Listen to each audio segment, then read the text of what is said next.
भाई सुग्रीवा को घर से निकालकर उसकी पत्नी को छीन लिया था। मदद के लिए बेताब सुग्रीवा भगवान राम के पास गए। राम ने एक चतुर योजना बनाई। सुग्रीवा बाली को द्वंद्व युद्ध के लिए ललकारेगा और उनके युद्ध के दौरान राम एक छिपी हुई जगह से बाली को मार गिराएंगे। लेकिन इस महामुकाबले से पहले एक इंटरेस्टिंग मोड़ आता है। सुग्रीवा के वफादार दोस्त और राम के अनन्य भक्त हनुमान का बाली के साथ अपना एक अलग ही मुकाबला होता है। सोचिए, बाली अपनी पूरी ताकत के साथ महाबली हनुमान से भिड़ रहा है। बाली ने हनुमान को हराने की पूरी कोशिश की, लेकिन हमारे प्यारे बजरंगबली कोई मामूली योद्धा नहीं थे।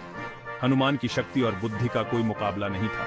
उन्होंने बाली को सीधे बल से नहीं हराया, बल्कि अपनी क्लेवराई और युद्ध कौशल से उसे थका दिया। लेकिन यहाँ एक खास बात है, हनुमान ने बाली को मारा नहीं। क्यों? क्योंकि वो काम राम के लिए रखा था।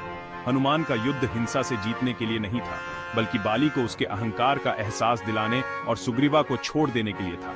अब मुख्य मुकाबले की ओर बढ़ते हैं। सुग्रीवा बनाम बाली, दोनों भाइयों का द्वंद्व युद्ध भयंकर था, लेकिन योजना के अनुसार राम ने अपनी छिपी हुई जगह से वार किया।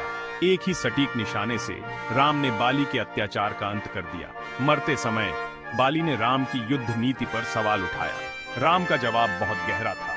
उन्होंने बताया कि उन्होंने धर्म की रक्षा के लिए, न्याय के लिए और बाली द्वारा अपने भाई और भाभी पर किए गए टिरनियों का बदला लेने के लिए ऐसा किया। बाली के अंत ने एक नई शुरुआत की। सुग्रीवा को किष्किंधा का राजा बनाया गया और बदले में उसने सीता की खोज में राम की मदद की। ये कहानी न केवल हनुमान की अद्भुत शक्ति और डिवोटी को दर्शाती है, बल्कि अहंकार पर धर्म की विजय को भी रेखांकित करती है। तो लीजिए फ्रेंडों,